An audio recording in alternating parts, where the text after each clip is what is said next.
जिनके रोम रोम में है शिव वही विष पिया करते हैं, और जमाना उन्हें क्या जलाएगा जो श्रृंगारी अंगार से किया करते हैं। बोलिए सोमेश्वर महादेव की। अभी आदरणीय दवे साहब के साथ यहां अंदर की ओर आ रहा था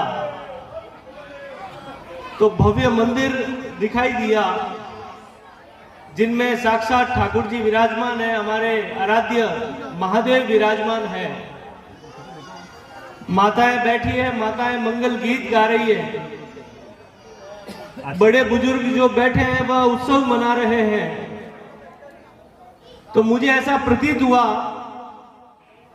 कि मैं नरसिंहपुरा में ना होकर के मैं साक्षात अयोध्या धाम, ये जो पावन नगरी है, इस नगरी को इतना सुंदर स्वरूप दिया गया कि जिस प्रकार से हम अयोध्या धाम का टेलीविजन के माध्यम से दर्शन कर पा रहे हैं, उसी प्रकार से हम अपने चक्षुओं से इस सोमेश्वर महादेव का दर्शन कर पा रहे हैं। हमारे मध्य सोजत के विकास पुरुष और जिनकी उपस्थिति में बोलते हुए मुझे अपने आप को गौरवान्वित महसूस होता है, ऐसे सम्माननीय लक्ष्मी नारायण जी दवे साहब, नगर पालिका के अध्यक्ष प्रतिनिधि भाई जुगल किशोर जी निकोम, उपाध्यक्ष भाई रामलाल जी साखला, और जिनके रथ पर बैठकर हम सभी कार्यकर्ताओं ने यह विधानसभा का चुनाव लड़ा, ऐसे पार्टी के अध्यक्ष ऊर्जावान भाई नरपत राज सोलंकी जी, पार्षद मांगीलाल जी, हमारे धीरज नागोरा जी, हमारे नरपत सिंह जी, हमारे आदरणीय शेरू भाई साहब, और जो कि गुरु के नाम से फेमस है। आसपास कहीं चर्चा होती है तो कहां जा रहे हैं कि मास्टर साहब के पास जा रहे हैं। ऐसे आदरणीय हमारे नरपत जी और उपस्थित सभी श्रेष्ठ और ज्येष्ठ मेरे पिता तुल्य बुजुर्गगण, मेरी माताएं, मेरी बहनें, जब किसी मंदिर का निर्माण होता है, जब किसी मंदिर की प्राण प्रतिष्ठा होती है, तो ऐसा माना जाता है कि साक्षात वहां ईश्वर निवास करते हैं और ईश्वर देखते हैं कि कौन कौन अपने स्वच्छ, अपने निर्मल मन से मुझे यहां प्रतिष्ठित करने में लगा हुआ। और बहुत ही कम ऐसे भाग्यशाली लोग होते हैं जिनके हाथों से यह प्राण प्रतिष्ठा का सुंदर कार्यक्रम आयोजित होता है। और मैं आप सब लोगों को धन्यवाद देना चाहूंगा कि आपके माध्यम से मुझे भी इस प्राण प्रतिष्ठा का हिस्सा बनने का सौभाग्य प्राप्त हुआ। ये मैं अपने आप को सौभाग्यशाली मानता हूं।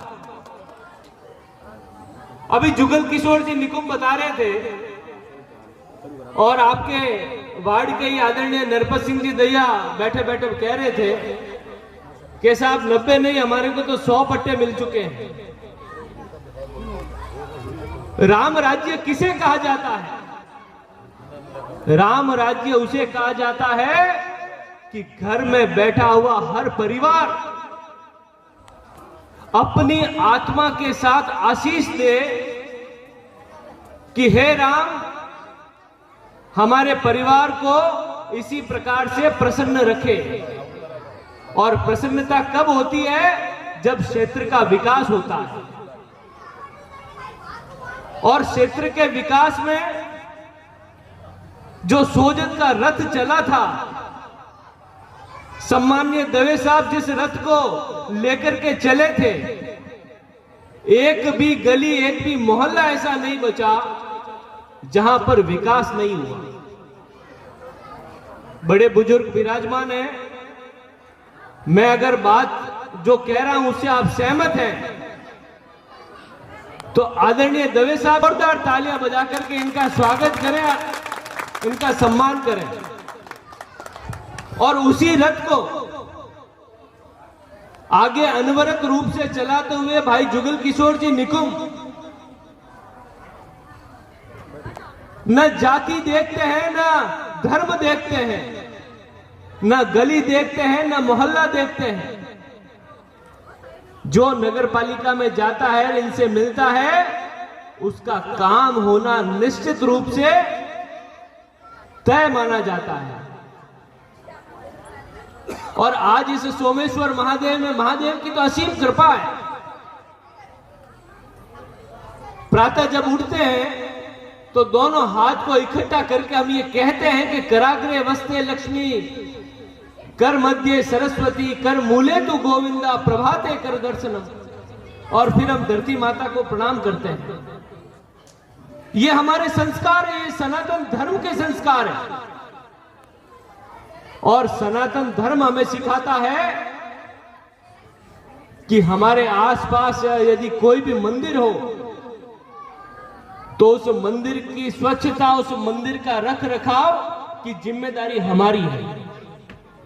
मैं आप सबसे आग्रह करूंगा, जिस प्रकार से आज ये हम सभी ने यह उत्सव मनाया है, उस प्रकार से मैं आपसे निवेदन करना चाहूंगा कि यह हमारा कर्तव्य है कि प्रातः स्नान आदि से निवृत्त होने के बाद एक लोटा जल जरूर चढ़ाएं, एक बीलपत्र जरूर चढ़ाएं, तब इस प्रतिष्ठा की महत्ता मानी जाएगी। ऐसा न हो कि आज इकट्ठा हो गए, हमने प्रसाद ले लिया, आनंद से हम चले गए, बाद में शंकर भगवान को अकेले छोड़ दिया। ऐसा नहीं होना चाहिए। आपसे आग्रह है, समय समय पर रुद्र अभिषेक भी कराएं, बील पत्र चढ़ाएं, रोज स्नान करवाएं। ये हमारे ठाकुर जी हमारे मध्य हैं, ये हमारे लिए उत्सव का विषय है। आज इस अवसर पर इस मंडल द्वारा मुझे बुला करके सम्मान दिया गया, इस हेतु मैं इस मंडल का आभार व्यक्त करता हूं और ईश्वर से प्रार्थना करता हूं कि मेरे ऊपर भी कृपा बनाए रख, यहां आकर के मैं भी एक लोटा जल जरूर चढ़ाऊं। बहुत बहुत धन्यवाद। जय हिंद, जय भारत।